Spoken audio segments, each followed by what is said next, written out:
कवि सम्मेलन देख देख के घर की शीला देवी को शेर व शायरी का बुखार चढ़ गया था।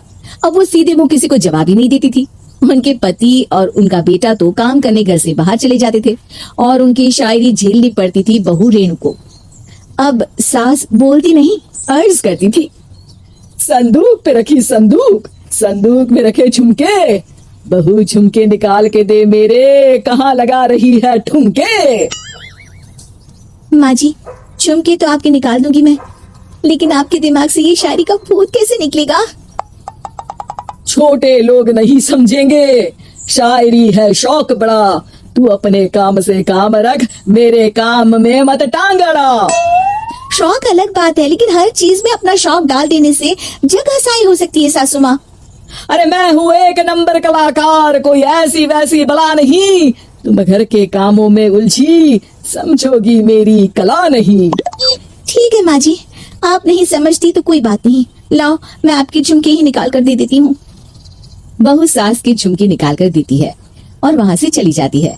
शाम को बहू अपने पति से शिकायत करती है, सुनिए जी, आप माँ को कुछ समझाते क्यों नहीं? अरे क्या समझाना है माँ को? अरे अपनी शायरी थोड़ी कम करे ना। अरे तुमको उनकी शायरी से क्या दिक्कत है? अरे मुझे नहीं, पर पड़ोस में सब लोग हंसते हैं, कहते हैं बुढ़ापे में लोग सठिया जाते हैं, लेकिन शीला जी तो शायर हो गई है। अरे लोगों का काम है कहना, लोगों की बातों का क्या टेंशन लेना। अरे वाह, मैंने भी शेर कह दिया, वाह वाह वाह वाह। देख लो, तुमसे किसी ने कहा नहीं और तुम्हारे सामने कोई माँ की बुराई नहीं करता तो तुमको फर्क नहीं पड़ रहा। अरे तुम खामखा की बात का बतंगड़ बना रही हो। चलो चाय बना कर ले आओ मेरे लिए, साथ पियेंगे, कोई ढंग की बातें करेंगे। रेणु चाय बनाने लगती है। पहले वो अपने पति को चाय देती है, फिर सास को और आखिर में अपने ससुर को। लेकिन वो देखती है कि ससुर जी कुछ परेशान से हैं। क्या हुआ ससुर जी, कोई बात हो गई है क्या? और तेरी सास बात बात पे शायरी करती है। कल मैंने पूछा कि खाना खाया तो तेरी सास ने क्या जवाब दिया पता है?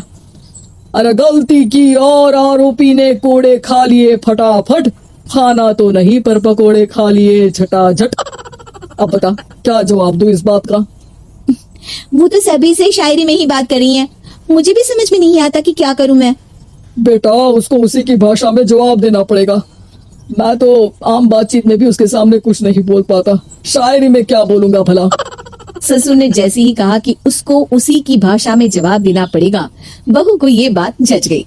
अगले ही दिन वो शायरी की कुछ किताबें लेकर आई और शायरी की प्रैक्टिस करने लगी ताकि सास को उन्हीं की भाषा में जवाब दे सके। उसने दिन रात एक कर दिए। एक दिन सब साथ में बैठकर टीवी देख रहे थे, तभी रेणु सबके लिए बिरयानी बनाकर लाती है, लेकिन सास को बिरयानी भाती नहीं। कौवा करता काऊ काऊ, चिड़िया बोलती ची ची, इतना खराब बिरयानी बनाई है कि मुंह से निकले छी छी। बस इसी मौके का तो बहू को इंतजार था, क्योंकि अब बहू सास को उसी की भाषा में जवाब देने के लिए तैयार थी।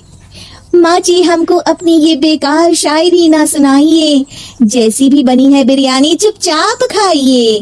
ससुर जी और रेणु के पति ने रेणु का जवाब सुनते ही जोर से ताली बजाई और सास ने जब रेणु का शायराना जवाब सुना तो उनके गले में बिरयानी अटक गई। बहू ने एक और शायरी का तीर छोड़ा।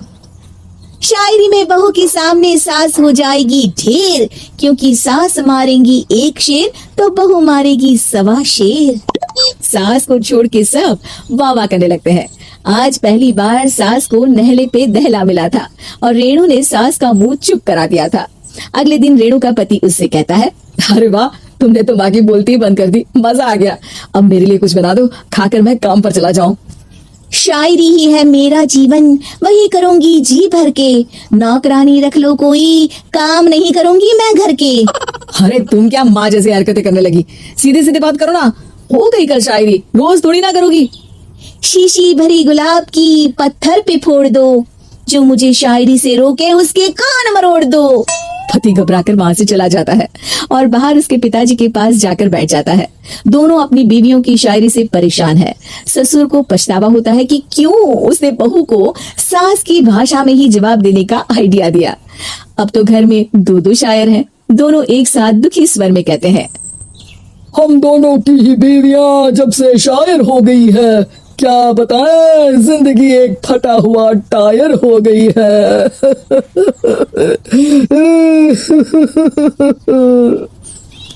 हम दोनों की ही बीवियां जब से शायर हो गई है, क्या बताए, जिंदगी एक फटा हुआ टायर हो गई है।